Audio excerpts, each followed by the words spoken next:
Tierra con Julio Peñalosa Bretel.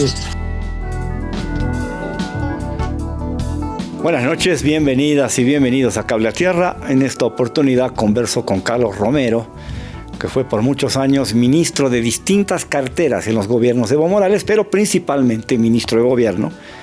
Ha publicado este Establishment Criminal, Geopolítica y Seguridad, Enfoque Global de la Seguridad Ciudadana, un libro que le ha tomado 5 años trabajar.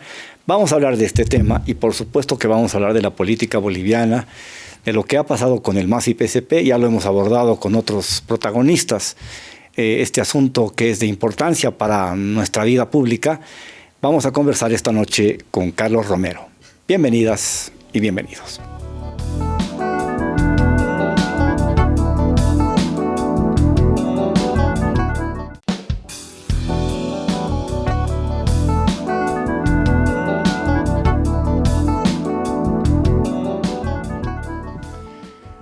Ahora sí doy la bienvenida a Carlos Romero, exministro de Gobierno, de dilatada trayectoria en la vida pública boliviana. Acaba de publicar, presentado recientemente, Establishment Criminal, Geopolítica y Seguridad, Enfoque Global de la Seguridad Ciudadana. Es un trabajo que le ha demandado como 4 o 5 años. Conocemos a Carlos desde las épocas en que fue director del Centro de Estudios Jurídicos e Investigación Social, CEGIS, en Santa Cruz. Y sabemos que es un investigador que cuando se pone en plan investigador es más interesante y nos lo tomamos más en serio que cuando se mete en la política. Bienvenido, Carlos. Gracias por estar en Cable a Tierra. A ver, ¿qué es esta cosa? ¿Qué es este libro que además tiene cuántas páginas? Casi 650 páginas. Muchas gracias, Julio. Primero felicitarte por este esfuerzo comunicacional, siempre renovando las iniciativas comunicacionales. Lo ubico a Julio en diferentes facetas. El Pentágono, puede ser. Sí, de hace 20 años. Sí. Y también en el periodismo deportivo, con mucha solvencia. Así que es un privilegio estar acá en el estudio. Gracias, Carlos. A ver, este es un tremendo trabajo sobre el otro lado, el lado oscuro de la humanidad o del planeta, ¿no? Sí, la verdad que sí. Julio, cuando yo era estudiante de Derecho, aprendí, digamos, la criminología, el derecho penal, a partir de los conceptos clásicos, en el sentido de que el crimen, el delito, hay que entenderlo desde una serie de factores causales que pueden ser biológicos. Alguien decía, el delincuente nace, lo llevan los genes. Pueden ser psicológicos o pueden ser sociológicos, ¿no? Pero el libro incorpora los componentes económicos, políticos y geopolíticos, ¿no? Ahora uno dirá, ¿cómo la geopolítica ingresa en todo este ámbito de la criminalidad? Y por eso el enfoque global y el establishment criminal, digamos que es una provocación, el título es una provocación, y porque en esta etapa de hipercapitalismo, como dice Piketty, vivimos una etapa de hipercapitalismo, de capitalismo integral, dicen otros autores. Ese exceso de desregulación de los mercados ha hecho que muchas veces las actividades legales e ilegales se encuentren, pasen sus fronteras, las crucen y se complementen. De hecho, David Harvey dice que la economía gris es un moderno dispositivo de acumulación de capital en el mundo contemporáneo. Y para dar simplemente algunos datos, siempre menciono esto porque me parece interesante, de las 10 actividades que mueven más plata en el mundo, 7 son ilegales, ¿no? Y uno dice, bueno, ¿cómo hemos llegado a esto? Y son industriales. Se vuelven de largo alcance. Industriales de largo alcance, por eso hay mafias mundiales, ¿no? Que son como transnacionales, digamos, poderosas transnacionales, que manejan el crimen. Nosotros estábamos acostumbrados a los clanes y a los cárteles en la región, en Latinoamérica, pero resulta que ahora aparecen operando también las grandes mafias, ¿no? De hecho, todos quienes más o menos estamos metidos, inmersos en la investigación de los temas de seguridad, coincidimos en que toda la operatoria ecuatoriana se puede atribuir a la mafia albanesa y que en Bolivia hay 2 mafias que están en proceso de pretender instalarse. Una es italiana y otra es de países bálticos. Macedonia. Sí. Y ya están instalados aquí, ya están sentando bases para tener una especie de epicentro, supongo que en Santa Cruz. Claro, por eso aparecen algunos apellidos serbios entre las víctimas de un tiroteo de hace unas semanas en Santa Cruz, por ejemplo, ¿no? Se puede decir que estamos a las puertas de tener, digamos, organizaciones criminales con sede en Santa Cruz, en Bolivia, cosa que no sucedía. Siempre se habló de Bolivia como un país de tránsito, algo así como el centro de tráfico aéreo del narcotráfico de Sudamérica, pero por lo que estamos viendo, con las 11 muertes producidas en las últimas semanas, las señales son más preocupantes, ¿sí? Demasiado preocupantes. El crimen organizado tiene dos maneras de derrotar, diríamos, a un Estado. Uno es enfrentarlo militarmente. Lo enfrenta militarmente una vez que establece su monopolio en su jurisdicción territorial. Y la otra es penetrarlo. Penetrarlo es enfermar al Estado. Es como el cáncer. Cooptan policías, militares, jueces, fiscales, políticos, a veces hasta periodistas, etc. A veces hasta segmentos de sociedad civil. No va a ser extraño de que en un operativo antidrogas haya poblaciones civiles locales que resistan a la policía, por ejemplo, defendiendo a un jefe de un clan, en fin. Entonces, eso es preocupante porque es como el cáncer. Va expandiéndose, el Estado se va debilitando y luego van construyendo un establecimiento paralelo, un establecimiento criminal. Muchos dicen el narcoestado es un Estado al servicio del narcotráfico. No estoy de acuerdo con el concepto. El narcoestado es un Estado que existe, como lo conocemos, pero paralelamente a ese Estado hay otro Estado en la sombra.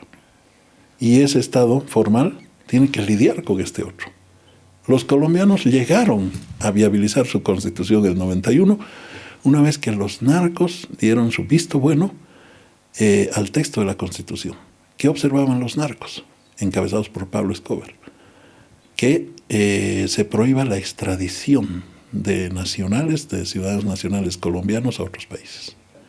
Una vez que en el texto constitucional pusieron la prohibición de la extradición, dieron su visto bueno y corrió el texto constitucional. O sea, de esos extremos estamos hablando. La única organización criminal importante del narcotráfico está prácticamente sentando sus reales en Bolivia. ¿Qué otras mafias hay en Bolivia? ¿Qué otro tipo de hechos delictivos que tengan que ver no solo con la corrupción política, sino con otros temas, la trata y tráfico, por ejemplo, que eso tiene vinculación directa con la violencia contra la mujer, contra niñas, niños y adolescentes? Sí, evidentemente. Y te agradezco la pregunta, Julio, porque el narcotráfico luego se convierte en un núcleo que articula a varias otras tipologías delictivas. Indudablemente la trata y tráfico de personas es muy significativa en términos económicos, etc.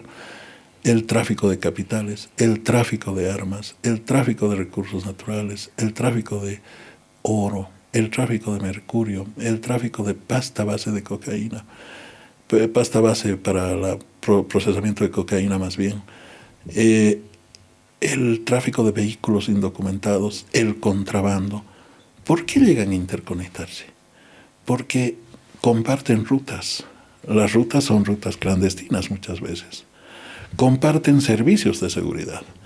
Hoy día, si un sicario hace un ajuste de cuentas para un narco, mañana lo puede hacer para un contrabandista o para un horrero ilegal. Entonces, se va generando una articulación y luego ellos empiezan a regular el comportamiento criminal al interior de un Estado.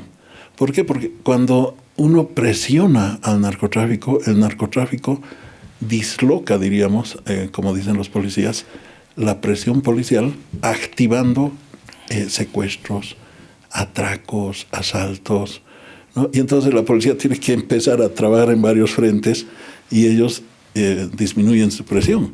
Entonces es muy peligroso cuando se vinculan, cuando se consolidan, y evidentemente ahora tenemos una articulación de varios problemas por nuestra ubicación geopolítica, además que es estratégica y que sirve, por ejemplo, para el fluido de droga, de piedras preciosas, de madera, etcétera, en la Amazonía y de otros negocios ilegales por la Chiquitanía y el Chaco. El año 1986, Gabriel García Márquez, cuando estaba en la plenitud como escritor, como vanguardia, como punta de lanza de la literatura latinoamericana, emprendió una cruzada importantísima de antiprohibicionismo porque decía que la lucha contra el narcotráfico y las distintas estrategias pensadas desde el imperio habían fracasado sistemáticamente y lo que había que hacer era eliminar la prohibición y hacer legales las drogas para que esto dejara de ser un dispositivo de control político y por lo tanto un negocio turbio y un negocio que genera violencia. A estas alturas del partido, a 50 años de lo que dijo García Márquez y que involucró a muchos intelectuales de América Latina y de otros sitios del mundo, parece que la realidad es incontrastable, es decir, las distintas estrategias que se han emprendido en la lucha contra el narcotráfico no han venido funcionando y sigue siendo ese un dispositivo de desertificación y de control político desde Washington. Claro, si usted ve las estadísticas de consumo de drogas de Naciones Unidas de hace 5 años, se va a encontrar con cifras de 250 millones de personas en el mundo, el 2020, por decirle. Pero si usted ve el consumo de drogas en el mundo del 2024, se va a encontrar con 300 millones de personas. O sea, un incremento de 50 millones en 5 años. 5 años, ¿no? Algo ha pasado con el COVID, además, porque se han disparado las cifras de consumidores. Y usted tiene 42 millones en situación drogodependiente, que le van a rogar de rodillas la provisión de 1 gramo de cocaína o una porción de heroína o lo que fuere, ¿no es cierto? O el fentanilo que se ha puesto de moda ahora. El fentanilo, que además es más barato, etcétera, más accesible. ¿Por qué? Porque, o sea, no necesita hacer marketing. Tiene un mercado asegurado de 42 millones de personas cada día que consumen droga. Entonces, eso es muy grave.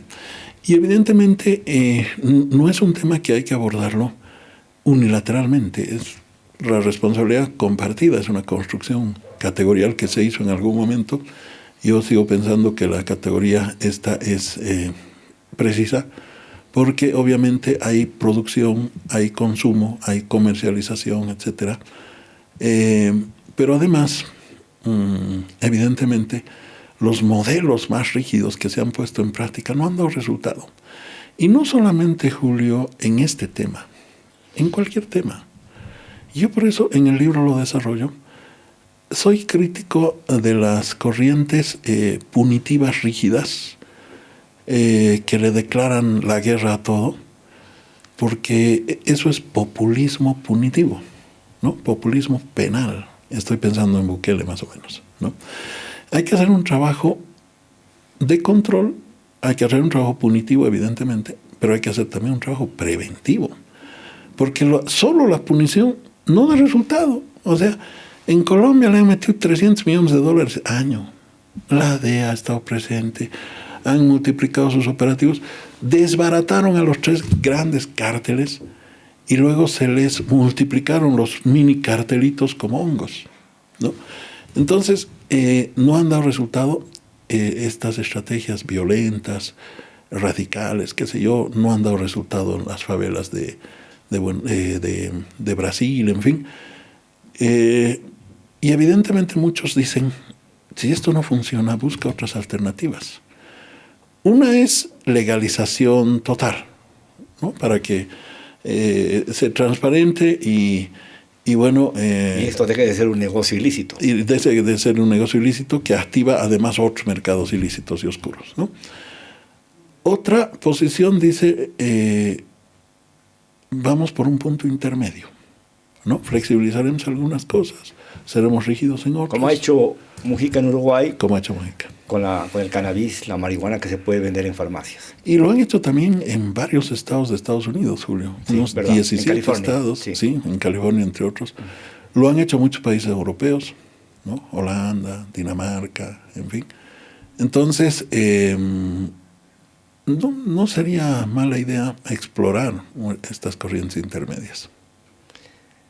Con la nueva situación política del país, con un nuevo gobierno que tiene una visión ideológica diferente, hay probabilidades de que la DEA vuelva. ¿qué nos garantiza un retorno de la DEA? ¿Es un retroceso o es la reinstalación de una estrategia que ya ha fracasado? Sí, mire, la DEA estuvo en Bolivia, estuvo en los tiempos de los grandes escándalos que involucraban al sistema político, ¿no? Narcovínculos, etcétera, Huanchaca. ¿Qué le criticamos a la DEA? Que no persigan solamente campesinos, que persigan delincuentes de cuello blanco. Y las dos categorías son gringas, Julio. La criminalización de los pobres es el Leveling Class, es una escuela norteamericana. Y el delito de cuello blanco es otra escuela norteamericana, ¿no? Entonces, a la DEA le decíamos, hay que trabajar en los dos frentes. Porque si solo trabajas en el esquema del Leveling Class, es hasta racialización ¿no? De la criminalización. Entonces, si viene la DEA a trabajar bajo una estrategia integral, regional, en colaboración con otros países, qué sé yo, no hay que temerle a eso. Tampoco es la panacea, eso es cierto, tampoco es la panacea. Y tampoco es que la DEA está al margen de lo que pasa en Bolivia, porque siempre ha tenido sus contactos y sus enlaces con la policía especialmente. Entonces, tampoco sería una novedad. La DEA es otra organización del doble estándar que es muy propio de la política exterior norteamericana, ¿sí? Ah, sí, estamos de acuerdo, ¿no? Ha tenido sus éxitos y ha tenido sus escándalos. La DEA buena y la DEA mala, ¿no? Sí. Para que tenga sentido tiene que haber la mala, porque eso permite retroalimentación interna. Irán Gate, ¿no? Claro, claro. Dejaban delinquir y traficaban armas, siempre que era contra los comunistas. Bien, aterricemos en la geografía boliviana. Tengo datos de que hay 33.000 hectáreas en el Chapare, que estarían permitidas máximo 20.000, 22.000. Pero es la vieja discusión de la coca excedentaria que se supone que grita de obvio que va al narcotráfico. Eso no ha cambiado ni va a cambiar, por lo visto, y están empezando a aparecer detenciones de personas históricamente vinculadas con Evo Morales y las 6 federaciones del trópico, los campesinos cocaleros.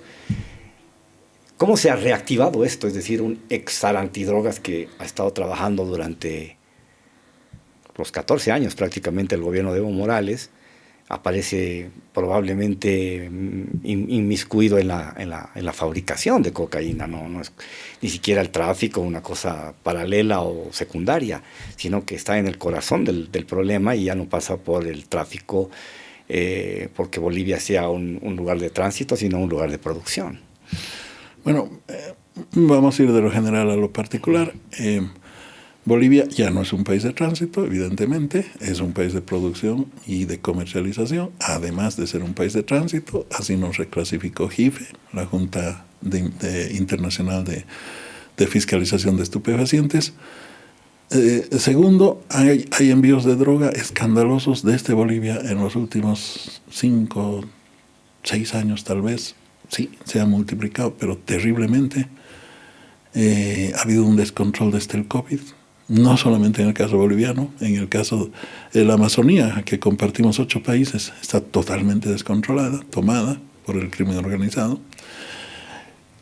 Ahora, en estas condiciones, ¿qué pasa con Bolivia? Si uno mira el comportamiento del precio de la coca, supuestamente, si se multiplica la producción de droga, porque una parte de la coca va al narcotráfico indudablemente,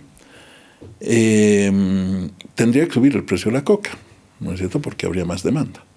Pero no ha subido, más bien ha bajado en determinados momentos. ¿Qué es lo que está pasando? Se ha internado vía contrabando pasta base del Perú. Y se ha desbrainizado Perú, dice Ricardo Soberón, un experto en el tema. ¿Qué significa desbrainizar? El valle de los ríos Apu N. Mantaro, el Brain, donde se concentraba la producción de droga, se ha difuminado en términos de producción de droga ahora. Por eso dice se desbrainizado. Y esa producción de droga se ha trasladado a territorio boliviano inclusive, en lugares de frontera especialmente, ¿no? Entonces, la materia prima está entrando también del Perú y está entrando también de Colombia, ¿no? Entonces, ¿por qué está sucediendo esto? Porque lamentablemente en Bolivia no hemos tenido la posibilidad de una mejor reacción. Ahora, en el tema específico de Terán, esta Elba Terán, cayó con droga el 2008. Y ya tiene una sentencia y no se entiende cómo ha quedado liberada. ¿Cómo está libre? Exacto. ¿No? El 2008 era presidente Evo Morales. Cayó en el primer gobierno de Evo Morales. Cayó el 2020, no se aclaró bien, decían que era un tema que tenía mucho dinero, unas facturas raras y no sé qué, bueno, pero cayó y cae ahora. Entonces una persona es reincidente. Y si es reincidente, yo no creo que el tema sea político, ¿no? Y si es reincidente, que le caiga a la justicia con todo el rigor, porque realmente eso provoca hasta bronca, ¿no? En el caso de Cáceres, yo he señalado de que tenemos una investigación todavía muy primigenia, ¿no? Se decía que hay un laboratorio dentro de su propiedad, luego otras versiones decían, no, está a 500 metros. Luego decían que el propio Cáceres estaba en las inmediaciones en ese operativo a las 4 de la mañana, pero parece que lo han detenido en su casa ayer a las 10 de la mañana. Muestran unas fotos donde no se ven precursores, no se ve materia prima, etc. Entonces, ¿qué hay que hacer? Pedir que la investigación sea rigurosa, que no se la politice, que sea ágil y que tenga que pasar lo que tenga que pasar. Pero por el momento, para mí, los elementos que se han presentado no son todavía categóricos. O sea que hay que tener un poquito de prudencia y esperar. Y sí, yo creo que sí, hay que tener cautela, sí. Bueno, pero ¿qué pasa finalmente con el Chapare en su futuro inmediato? ¿Cómo va a resistir? Va a venir un gobierno en que va a querer aplicar políticas muy drásticas de interdicción y eso va a complicar las cosas. Y eso va a generar tensión social, obviamente. Eso es preocupante, ¿no?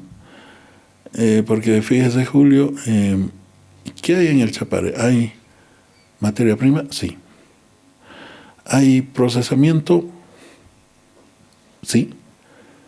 Pero el mayor procesamiento, cristalización, no está en el Chapare. Está especialmente en zonas de frontera. ¿Dónde están los pesos pesados del narcotráfico? No son exactamente chapareños. Habrán implicados. Campesinos, qué sé yo. Estamos hablando de Terán, por ejemplo, hace unos minutos. Pero los pesos pesados están en el Beni, están en Santa Cruz. No, y este no es un tema de regionalismos, ¿no? Para nada, en absoluto. Hay pesos pesados en Potosí, hay pesos pesados en Oruro, que operan con las fronteras con Chile especialmente, ¿no? Entonces, ¿qué pienso yo? Que el tema no hay que geolocalizarlo y geopolitizarlo. Porque así como dice Ricardo Soberón, se ha desbrainizado, podríamos decir en Bolivia se ha deschaparizado. Por eso sale un montón de droga hacia Paraguay, hacia Argentina, hacia Brasil, hacia otros países de varios puntos de frontera de Bolivia. ¿Y por qué medios? Pluviales, lacustres, terrestres, aéreos, 4 vías, ¿no? Entonces hay que hacer un trabajo integral. Va a ser duro. Vamos a hacer una pausa y luego hablamos de política. Si en Bolivia no hablamos de política, ¿de qué hablamos? Vamos a la pausa.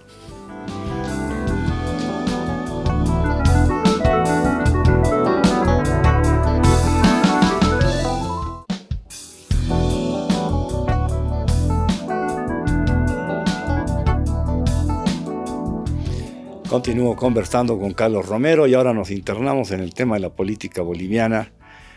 Carlos, ¿qué ha pasado con el MAS y PSP? Recuerdo una última declaración política suya de hace un mes y medio aproximadamente, un poco antes de elecciones.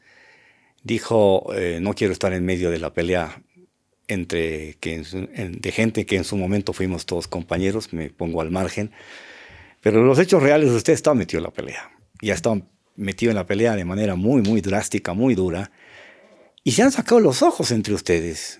¿Y qué ha pasado ahí? ¿Cómo se lee en retrospectiva y analíticamente, críticamente, lo que ha sucedido para que hayamos llegado a esta práctica desintegración del MAS y PSP que nos está anunciando a gritos un fin de ciclo? Que ha habido una desviación ética, en primer lugar, no en este gobierno, porque decir en este gobierno no sería objetivo. Ha habido una acumulación de desviación ética que ya empezó de repente en la última etapa de nuestra gestión de los 14 años, ¿no? ¿A qué me refiero con desviación ética? Al hecho de que mucha gente sustituyó proyecto político por pega, cuoteo y prebenda, ¿no? Luego, desviación programática. ¿A qué me refiero con desviación programática?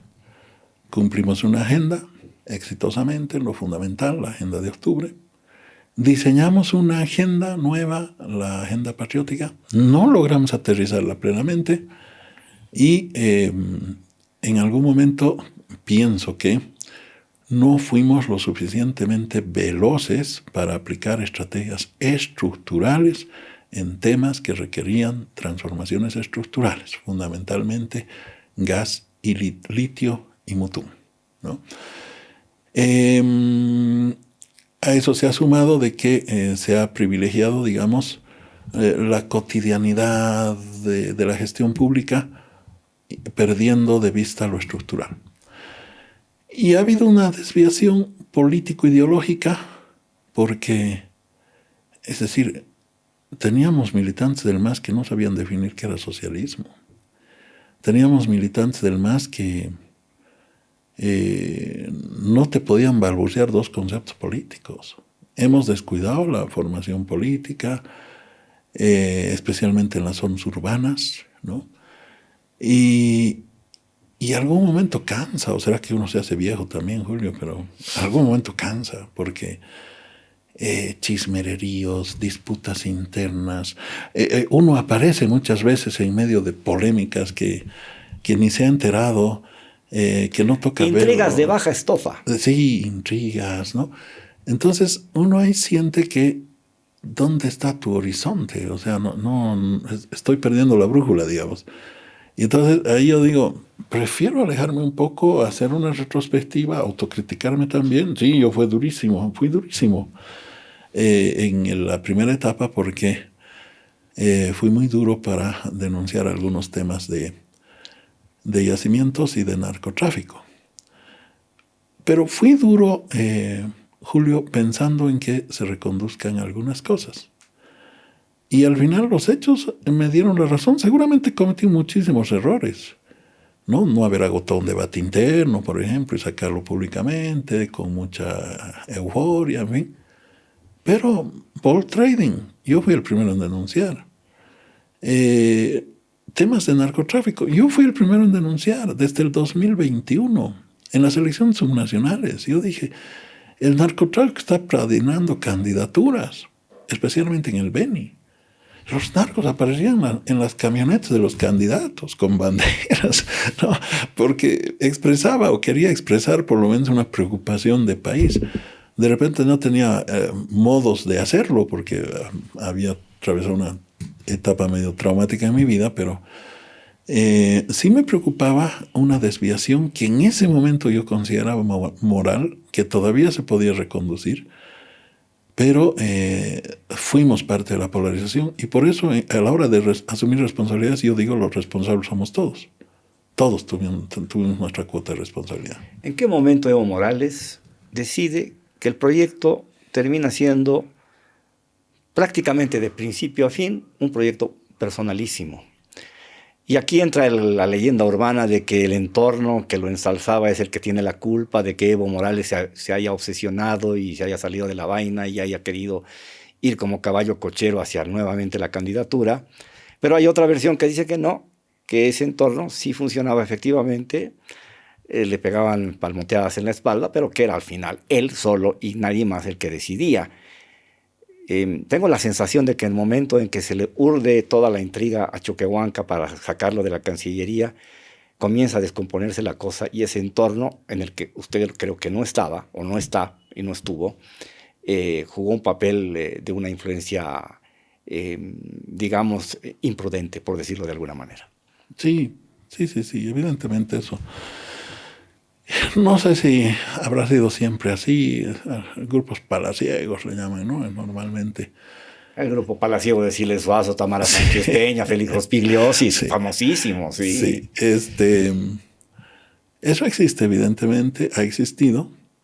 Hay las personas, y somos seres humanos todos, hay las personas que, yo le confieso, Julio, a mí me dijeron, sabe, ministro, a usted debían decirle rey Midas. ¿Por qué? Dije, todo lo que toca se convierte en oro. ¿Sabe cuándo me dijeron eso? Al día siguiente que salimos campeones con Sport Boys. Y claro, yo en ese momento seguramente me lo creí. Claro. Pero somos seres humanos. Un masaje al ego. Sí. Pero en todo caso, Evo Morales es un liderazgo fuerte, muy fuerte. Excluyente, sí. Sindical, sí. Porque el liderazgo sindical tiene... Bueno, en Bolivia es una escuela. Sí, o sea, es horizontal y vertical al mismo tiempo. Es horizontal porque escucha a la base, dialoga con la base, pero es vertical porque no puede ser todo basista, ¿no? En algún momento alguien tiene que dirimir las Porque cosas. alguien maneja ¿no? el poder y tiene que tomar decisiones, pues. Sí, entonces, ahora que eso lo hayas llevado a un extremo, bueno, es otra discusión, ¿no? Los liderazgos en la región han tenido más o menos similitudes como esas. Posiblemente sí. Hablemos de Cristina. Pero todos tenían recambio. Todos. Sí. ¿No? ¿Qué pasó con Evo Morales? Yo creo que Evo Morales, ¿en qué momento desconfía mucho? Creo que le ha sido muy duro. La ruptura con Arce, la ruptura con Choquehuanca, la ruptura con Álvaro, la ruptura con una buena parte de sus exministros, ¿no? La ruptura con algunos dirigentes sindicales, en fin. Con la clase media urbana masista, que También, es muy comprometida. Claro que sí. Entonces, me imagino y lo entiendo desde ese punto de vista que se multiplican sus desconfianzas. Lo entiendo desde ese punto de vista. Que no hemos sabido regenerar. Bueno, las últimas elecciones nos han puesto las cosas en la cara y nos han dicho no supieron regenerar, no teníamos alternativa realmente. ¿Qué va a pasar ahora? Es decir, Evo Morales nos ofrece seguir en la lucha, seguir intentando ser el referente del bloque popular, un bloque popular absolutamente desperdigado, fragmentado, desparramado, pero que si se dieran las condiciones se podría generar una rearticulación, pero me da la sensación de que Evo Morales todavía sigue creyendo, como el propio Samuel Doria Medina desde el otro lado, que todavía puede volver a ser candidato a la presidencia, cuando la tendencia hoy día más bien es no más reelecciones, un solo mandato como los sexenios mexicanos, para que el candidato que gana la elección no esté pensando en el primer día de su mandato en cómo se va a reelegir el siguiente. Y entonces condiciona psicológicamente su trabajo a tratar de reproducir el poder cuando ni siquiera ha empezado a ejercer el mandato que se inicia ese día. Es muy complicado. Sí. Va a seguir siendo un liderazgo fuerte, sin duda. ¿Va a seguir jugando roles en la política boliviana? Pienso que sí, por un par de gestiones más por lo menos, ¿no? Que vuelva a ser presidente o no, no lo sé. No lo sé porque en política puede pasar cualquier cosa. Hay un estratega militar, Sun Tzu, ¿no? Sí. Sun Tzu decía, en política no hay muertos. Claro, hay heridos y veneno que no mata engorda. Sí. Entonces, ¿qué podrá pasar? Mire, las elecciones nacionales ni Dios las adivinaba en términos de resultado, ¿no? Las encuestas, los analistas, nadie nos aproximamos a lo que podía pasar y pasó como un tsunami desprevenido que creo que se construyó en 72 horas antes de las elecciones. Lo irónico resulta para esta segunda vuelta que muy probablemente lo nacional popular o lo que se considera nacional popular va a terminar gravitando de manera determinante al resultado final. Y, por ejemplo, si pierde Tuto, va a perder por culpa del MAS, el más fragmentado desde afuera, con la mano invisible, ya no masista, pero de la gente que en su momento apoyó con el 55-60% del voto al MAS. Entonces tú le tendrás que echar la culpa nuevamente al MAS, aunque el MAS ya no esté. Me encanta ese término de mano invisible. No que lo conocemos de Adam Smith de la economía, pero sí, aplicado a la política me parece genial, ¿no? ¿Qué va a pasar? Muy complicada la situación del país, muy complicada. Y no hay que hacer conejitos para que se caiga el próximo gobierno, que dure lo menos posible, ¿no? Yo creo que eso no sería responsable.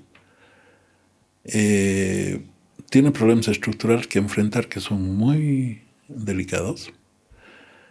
Es verdad que no dependen solamente de las gestiones que se hagan al interior del país, porque está nomás demostrado que la dependencia, la condicionalidad de los procesos externos, del contexto externo e internacional es complicada, ¿no es cierto? El contexto internacional nos dice que todavía vamos a tener turbulencia, todavía. El contexto internacional nos dice que mientras haya turbulencia política mundial, todavía vamos a tener volatilidad en los precios de los commodities. Lamentablemente en Bolivia no podemos marginarnos del mercado externo. Podíamos mientras el gas nos rentaba. Podíamos, ¿no? Pero en el momento que el gas ya no nos renta, entonces no podemos divorciarnos del contexto externo. Tenemos en Bolivia dos lógicas enfrentadas, ¿no? Una lógica que es más neoliberal. En lo fundamental es más neoliberal, ¿no? Piensa que las soluciones son de liberalización de mercados, de privatizaciones, etc. Y tenemos otra lógica que tiene rasgos de popular, defiende también el mercado, porque expresa otras modalidades de mercado, sobre todo en la región andina, que se sienten expresados en Lara, se sienten expresados en Rodrigo Paz, qué sé yo, tienen sus lógicas económicas diferentes y han construido una representación política ante la ausencia del masismo, también de gran manera ante la ausencia de Evo Morales en muchos estratos. Y eso complica más las cosas, porque podemos tener un escenario medio caotizado, medio fragmentado, sin ideas muy claras. Y realmente hay que ordenar las cosas en este país porque están muy difíciles. La relación entre el liderazgo de Evo Morales y la organicidad del MAS y PCP generaban un equilibrio enormísimo, y ahora con los resultados de la última elección, la importancia, la potencia, la fuerza del MAS y PCP ha quedado reducida a una mínima expresión, apenas se ha salvado la sigla. ¿Cuánta responsabilidad o irresponsabilidad hay en el camino para que una sigla tan potente, la más potente junto a la del MNR en la historia de los partidos en Bolivia, prácticamente esté difuminándose o se esté extinguiendo? ¿Sabe, Julio? Se me ha venido muchas veces a la cabeza, y lo digo primera vez públicamente, de que las siglas se han convertido en algo secundario en el último tiempo en Bolivia. Y arrasó al propio MAS. El MAS era el que articulaba el sistema político. Lo ordenaba, definía la agenda política. Se fragmentó el MAS, bien. No se fragmentó completamente el campo popular, ¿no es cierto? Porque una buena parte del campo popular se sintió expresado en Lara, en fin. No, pero las siglas se han hecho pasajeras. Fíjese que el señor Tuto Quiroga creo que candidateaba por el FRI en claro su momento. Sí, por el FRI. Claro, Carlos... De origen maoísta, el FRI. De origen maoísta. Sí. O el mismo Rodrigo, ¿no? Con el PDC, medio... que no suena muy... El vicepresidente de su padre, de Jaime Paz, Luis Ocio Sanginés, era el PDC. Era un acuerdo entre Banzer y Jaime Paz para hacer la megacoalición. Sí, pero... en ese momento las siglas eran otra cosa y los partidos eran otra cosa, eran referentes. Si no inhabilitaban a Evo y aparecía Evo de candidato de una sigla X, No importaba. No importa. Era él. No, Claro. o sea, como que, ¿qué le quiero decir? ¿Qué le quiero significar? Como que los proyectos políticos y su simbología, que es la sigla, como que se han diluido. Y esto es preocupante, porque no hay proyecto político en este momento en Bolivia. Hay posiciones para enfrentar Bueno, las siglas se alquilan y coyuntura. se venden para elecciones. Y se acabó el cuento. Sí, pero además se compran las candidaturas, y no solamente en la derecha, también en la Sí, izquierda. por supuesto. ¿No es cierto? Pagan por su curul, son propietarios de un curul, entonces por eso hacen lo que les parece más conveniente y no se articulan agendas legislativas. Comunidad Ciudadana y Creemos no lograron ser realmente una articulación legislativa de oposición. Ahora lo que queda de la representación del masismo, digamos, en términos parlamentarios, porque Evo Morales renunció a una representación institucional, hay que decirlo así también, ¿no? Yo no estaba de acuerdo, pero yo creo que él renunció, o sea, finalmente podían haber obtenido una bancada importante, 1.300.000 votos nulos, imagínense eso. Qué desperdicio. Sí. Y entonces, en este contexto, alguien que tiene todavía una convocatoria muy fuerte y está en la calle, y los otros que tienen una convocatoria más fragmentada y están en la institucionalidad, ¿qué articula hacia adelante? O sea, Claro, ¿desde dónde se va a hacer oposición sí, a esa asamblea que es un poco una especie de refresh de la partidocracia o de la democracia pactada de los 90? sí. Entonces la cosa es difícil y hay que verlo a Evo, seguramente escogiendo una carretera o un pueblito o no sé qué para poder disparar desde ahí, considerando sus limitaciones de orden jurídico legales, ¿no? Que tiene problemas muy serios en ese sentido. Claro, salvo que trabajes realmente una reconstitución del sistema político, porque tienes fragmentaciones políticas en términos de representaciones políticas, pero también tienes fragmentaciones territoriales, ¿no? Es decir, lo aymara y lo quechua andaban juntos en todo el proceso de cambio, ahora ya no están juntos. Lo quechua parece estar claramente con Evo Morales, ¿no? Los pueblos indígenas de tierras bajas ya les perdí el rumbo, ya no quiero saber dónde están. Y en de esa momento. lógica, ¿qué hacemos con los supuestos representantes de una renovación que ha nacido prácticamente muerta? Les ha ido muy mal a Andrónico y a Eduardo del Castillo. Les fue muy mal, muy mal. O sea, Es que se ha hecho algo mal antes para que no puedan salir en las mejores condiciones al escenario, ¿no? sí, han pagado un costo, pero todos nosotros no tuvimos una lectura de lo que estaba pasando también, ¿no es cierto? Porque al final, ¿de dónde aparece el liderazgo de Lara, así construido de la noche a la mañana, ¿no? El vacío, pues. Del vacío, Del vacío. pero también de unas dinámicas de precarización urbana, de crecimiento de informalidad. Imagínense, Julio, el INE dice 85%, ¿no? Algunos expertos dicen 89%. Estamos por lo bajo en 85% de informalidad. Y de esa informalidad del 85%, el crecimiento económico de Bolivia, el crecimiento económico, que se lo mide anualmente a través del Producto Interno Bruto, y mide lo que produciste, los servicios que prestaste, por lo menos 1/3 del Producto Interno Bruto, en este momento lo tracciona la informalidad. No le estoy hablando exactamente del contrabando, le estoy hablando de la señora que vende somo en la puerta de su casa, ¿no? Entonces, esa precariedad, esa informalización, ha construido una representación política tratando de decir, bueno, nosotros somos esto y alguien que hable por nosotros, y resulta que de paso ganaron las elecciones en la primera vuelta. Entonces, lo que le quiero decir es que la fragmentación no solo es política, sino también social y económica y territorial. Entonces, complejo. Y en ese contexto, ¿qué ha pasado con los muy buenos equipos de los que dispuso Evo Morales para gobernar? Clases medias urbanas, intelectuales, profesionales instruidos, comprometidos, que hoy día gran parte de ellos no quieren saber de la política porque vieron que la pelea fue tan destructiva que ya no hay lugar para ellos. Eso es muy fuerte. Sí, es fuerte, ¿no? Es muy fuerte porque Es difícil a veces ególatra hablar de uno mismo, ¿no? Pero no le va a quedar otro que hacer. Me pondré o sea, en determinado momento yo sentía que la derecha me odiaba con toda su furia porque decía, este es uno de los cardenales más o menos, claro, ¿no? De la cúpula.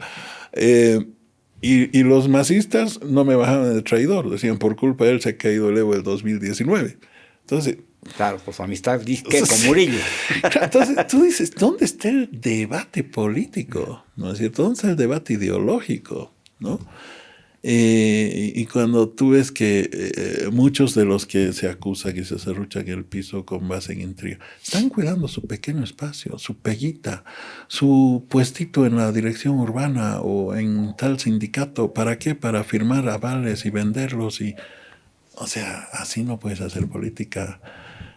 No puedes llegar muy lejos, digamos, tienes que replantear muchas cosas. Tenemos entonces que esos grupos, esos equipos de trabajo que eran equipos vinculados a la toma de decisiones está prácticamente desarticulada, pero la burocratización y la corrupción en las dirigencias también ha complicado y las bases van a interpelar eso. Dicen los politólogos que una revolución, bueno, sea democrática, violenta, como sea, revolución al fin, tiene 3 enemigos internos: la burocracia, la corrupción y el faccionalismo. Ahora, pregúnteme cuál de ellos le falta. En las tres el MAS ha hecho 10 puntos. Sí. 10 sobre 10 ha sacado. Sí. O sea, la autodestrucción ha sido perfecta. Claro. Y entonces los sectores más oprimidos, qué sé yo, se atrincheran en torno a Evo Morales. ¿No es cierto? Lo defienden a capa y espada. Si yo cuestiono eso, el taxista que me está esperando en la puerta ya no me va a llevar de retorno. Entonces, o le va a cobrar el triple. Sí. No, pero eso también existe. Hay que sopesarlo, ¿no? Como también está el clase mediero urbano, como nosotros, con su saquito, que se ha sentido relegado en el proceso de cambio. Y eso también hay que entenderlo. Como también está el Camba, que todavía siente que el centralismo no lo entiende y hay que sopesarlo. Cosa que es cierta. Es cierto. O sea, estamos en un momento como que, sí, usted lo decía, de agotamiento de un ciclo, pero entonces necesitamos dirigir el paso a otro ciclo.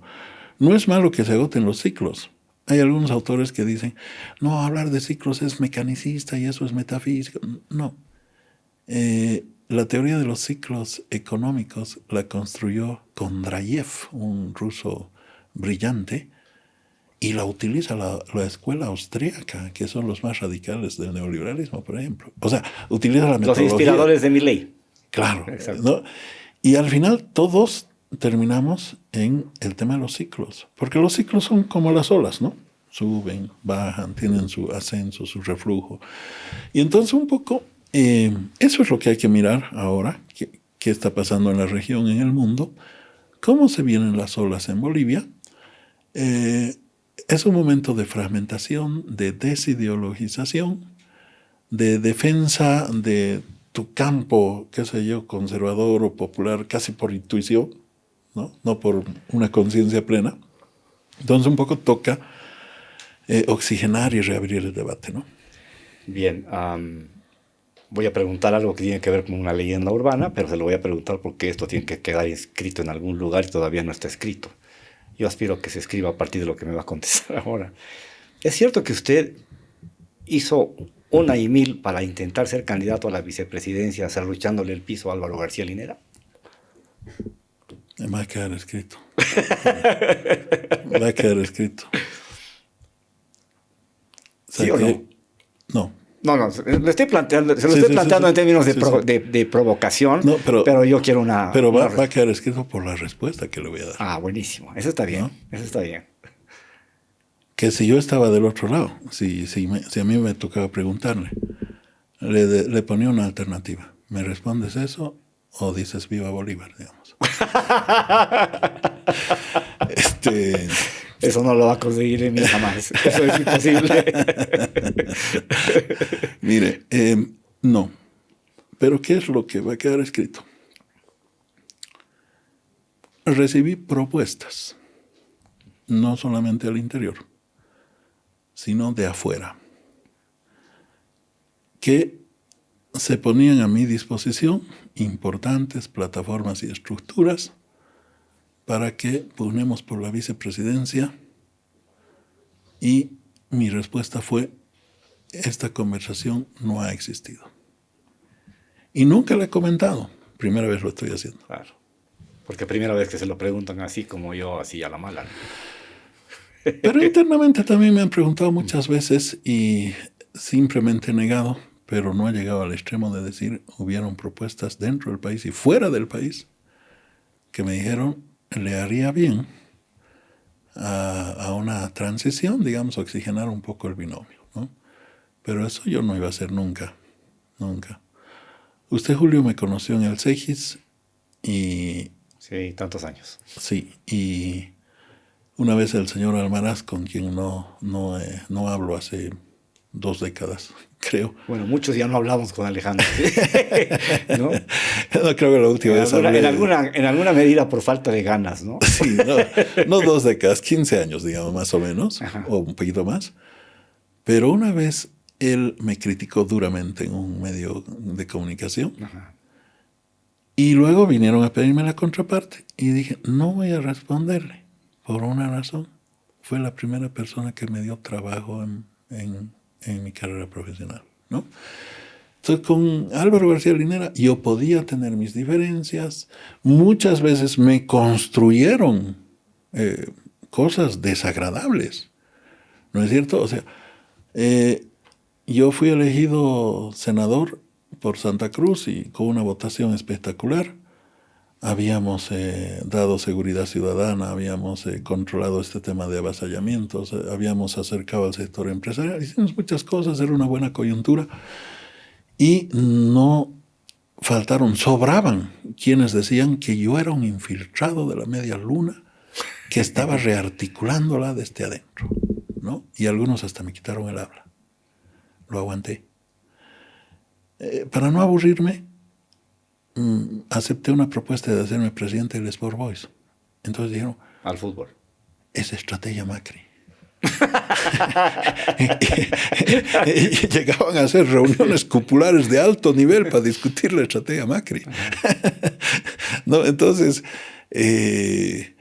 yo tendría muchos motivos para desconfiar de muchas personas, pero por lo menos tengo la conciencia tranquila de decir no he retribuido con los mismos métodos. Bien. Última, ¿a qué está dedicado? ¿Qué va a hacer en este tiempo? ¿Cómo está reubicado? ¿Sigue viviendo en Santa Cruz? Sigo viviendo. Yo sé que apoyando al Bolívar incondicionalmente, asunto que es de entera responsabilidad suya. No me puedo meter en un asunto que no me compete. ¿A qué se está dedicando? ¿Se va a dedicar en estos próximos años? Soy más bien un apoyador pasivo, ¿no? Porque en algún momento tuve la oportunidad de ser activo en el fútbol. Sí. No creo... Bueno, tiene un campeonato en su currículum, no es poco, ¿eh? Sí, en Warnes, ¿no? En un lugar muy humilde, además. Sí. Pero creo que, abusando de usted, creo que fue un error hacer una federación y eliminar la liga. Mucha concentración de poder. Un poco no da ganas el tema del fútbol por ahora. La política menos, o sea, estoy alejado de la política, no me interesa, no me motiva. Con todos mis aciertos y errores cumplí una responsabilidad generacional. No me es fácil trabajar, Julio, porque yo soy abogado y muchas veces he firmado memoriales y llevado casos y la otra parte lo politiza, ¿no? Dice, no, el señor era poderoso, que no sé qué, que claro, seguramente esto no se va a llevar imparcialmente. No me es fácil. Tengo que sobrevivir con eso. Ojalá de clases, tengo 2 posibilidades de dar clases, en una universidad nacional y en una de México, por vía virtual. Y escribir, investigar, eso es lo que más quiero. Bien. Carlos, muchísimas gracias por su tiempo, por su apertura. Mañana seguimos con otro programa de Cable a Tierra. Gracias por su atención. Buenas noches.